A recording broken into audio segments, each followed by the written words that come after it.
02 tetap unggul. Ya gimana mau nggak unggul bro. Sekarang gini saya jelaskan ya kepada masyarakat rakyat Republik Indonesia. Ingat kasus Hasyim Asyhari ketua KPU hanya sekedar diperingatkan pada waktu anak emas yang namanya Hasna membuka desain siapa yang akan menang, siapa yang akan dijadikan presiden. Tergantung orang itu yang pro dengan proyek-proyek itu, proyek-proyek siluman. Yang namanya ketua KPU saat ini itu udah pernah dilanda kasus. Kasus tersebut hanya saja di-cut karena Hasyim Asyhari ini adalah monster dari KPU. Semua yang namanya alat-alat IT dari negeri seberang itu sudah didesain sedemikian rupa sejak tahun 2022. Ini saya bongkar loh ya. Kenapa Hasna dijadikan tumbal dari orang-orang KPU dengan janji-janji karena akan meloloskan partainya melalui KPU tersebut. Ya kan, sehingga didekati ini lalu dipenjarakan. Lah, beginikah demokrasi Indonesia saat ini? Tergantung bagaimana monster dari KPU tersebut. Saya anggap Hasyim Asyhari itu adalah monster. Hanya hakim dan kejaksaan pada waktu itu memperingatkan keras, tapi tidak dikenakan sanksi apa-apa. Lalu kemudian saat menjelang pemilu ini dia diangkat kembali seperti yang namanya Anwar Usman. Ya kan? Ini udah didesain sejak 2022 bro. Siapa yang akan jadi presiden? Tapi bukti-bukti itu semua ada.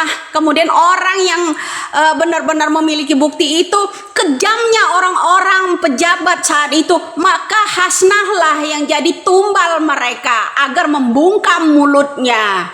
Indonesia ini tidak bicara bro. Indonesia ini akankah selalu di otoriter bro? Katanya demokrasi tapi memaksakan kehendak.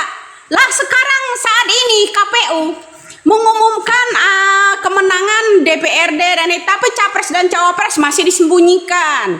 Ya kan? Ini udah didesain. Udah direncanakan sejak lama. Inilah monster KPU yang sebenarnya. Ya, kemudian yang monster pembuat quick count itu adalah Kodari ya, M Kodari. Nah ini orang-orang dari berdampingan sesuai dengan apa yang disampaikan oleh Hasna pada saat itu ya. Saya tidak membela orang-orang Hasna dan sebagainya. Lalu kejadian itu dipersingkat kan, Hasna dipenjarakan.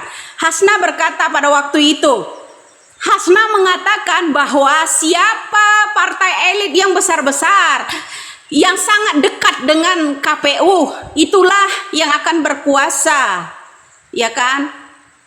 Lah Demokrat mantan-mantan koruptor semua merapat kan ke Prabowo. Para mantan koruptor terbesar termasuk kasus BLBI Samadikun Hartono dan yang lain-lain itu ya, Burhanuddin Abdullah dan besan-besannya Sudrajat Djiwandono itu di orang-orang Gerindra. Ya kan, inilah orang-orang congor-congor yang buas ya, buas haus harta, haus kekuasaan itu bro, yang memepet, yang merapat dengan KPU itu udah didesain. Mau pontang-panting Indonesia demo sebagaimanapun nggak bisa. Kelemahan rakyat Indonesia ini sudah diatur, udah didesain sama pejabat yang kuat. Anda sebagai rakyat biasa komen tidak tahu apa-apa permainan orang yang di dalam itu seperti apa. Yang bocor kalian nggak pernah kalian sampaikan. Saya yang menyampaikan suara ini, nyawa saya yang terancam. Begitu juga dengan Hasna pada waktu itu. Hasna bisa memberikan bukti-bukti itu semuanya langsung dipenjara paksa. Hasna, seorang Hasna perempuan loh. Ya, seorang perempuan. Itu tindasan-tindasan dari seorang orang KPU, ya orang-orang KPU. Kenapa? Saya rakyat biasa, bukan golongan partai, bukan membela orang berkaitan kerjasama dengan orang PDI dan ini berdasarkan nurani, bro. Ya, kemudian bagaimana cara mereka membuat quick on. Ini monster-monsternya semua di situ. Ya kan? Udah dipersiapkan. Lalu kenapa kepolisian dibentuk tim 12? Kalian nggak tahu tim 12 itu siapa? Siapa di per daerah ini disusun. Ya, kalau ada laporan seperti ini kan tidak bisa ditanggapi, bro. Hilang, suara lenyap begitu saja, kotak suara lenyap ini. Ini terpuruk di Indonesia. Ya, ini akan disorot dunia loh, bro. Orang-orang yang antek-antek Prabowo yang di luar negeri itu senang melihat ini kehancuran negara kita. Persatuannya hancur, ya kan, demokrasinya hancur. Tertawa, senang. Seperti yang disampaikan Prabowo, 2030 Indonesia akan tenggelam. Ini salah satu contoh. Ya kan, kita akan mengalami krisis global, mengalahi 98 tahun 2024 ini kalau kehendak itu dipaksakan. Ya kan, contoh itu orang-orang yang powernya 98 dulu, aktivis 98 itu, Andian Napitupulu, sekarang dia halangi. Karena Andian ingin kejujuran, buka itu server yang namanya KPU. Didorong sama aparat. Tadi saya ulangi, tim yang mananya 12 dari kepolisian disusun oleh pemerintah itu udah ditugaskan di daerah-daerah. Setiap TPS itu udah diatur siapa yang akan ini, siapa yang akan diunjuk, petugas KPPS-nya siapa. Ini semuanya udah didesain. Betul 100% apa yang disampaikan dengan Hasna. Kali ini saya bersuara, dulu saya diam, saya tidak pernah komen tentang Hasna. Permainan KPU, para pejabat, para aparat digenggam oleh mereka sehingga rakyat biasa, rakyat kecil ditindas begitu aja seperti kata Prabowo, ya kan? Penguasa berhak bertindak apa saja.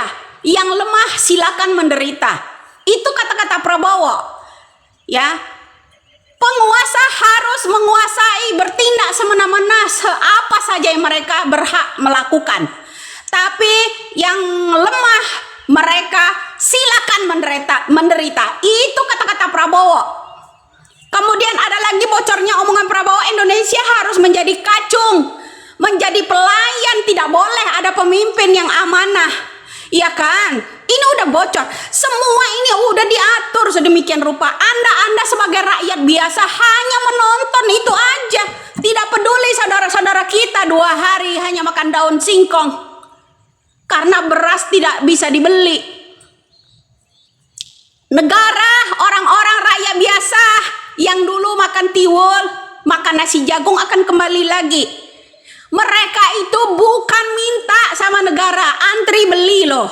Bukan masalah bisa kami beli walaupun mahal dan bisa. Barangnya itu tidak ada. Dikemanakan beras rakyat Indonesia mau akan dikasih makan apa? Ya, ada lagi orang yang komen di situ, sombongnya minta ampun, masih bisa beli meskipun 1 juta sekarang. Betul, berasnya ada enggak? Ya kan? Rakyat-rakyat biasa itu masih bisa loh beli. Petani masih ada yang bisa beli. Ya, petani apapun itu masih bisa. Rakyat pengemis pun di jalan masih bisa beli. Nggak minta dia sama Bapak Jokowi, sama Presiden, sama pemerintah. Nggak minta. Cuman barang yang akan dibeli beras ini di mana naruhnya? Katakan sama rakyat, bro. Ya. Kalau Anda itu mencintai negara ini, apakah demokrasi kita ini seperti ini, dihancurkan seperti ini sama orang-orang elit? Yang kaya makin kaya, rakyat yang miskin tindasin saja, biarkan mereka menderita. Yang penting perut kalian itu buncit, kenyang. Bagi-bagi kursi, bagi-bagi harta. Sebelum pemilu pun, Bapak Mahfud juga ya ada pengaduan bahwa impor yang namanya berapa ton itu emas, itu orang-orang yang maruk-maruk kekuasaan yang mendempet Jokowi saat ini. Jokowi, halo, sekarang kau silau akan harta karena semuanya masuk dikasih persenan, membiarkan rakyatnya menderita seperti ini. Buka pikiran kalian, ya, buka. Unggul karena udah didesain. Penipuan namanya itu, bro. Ya, membohongi rakyat, seluruh rakyat Nusantara.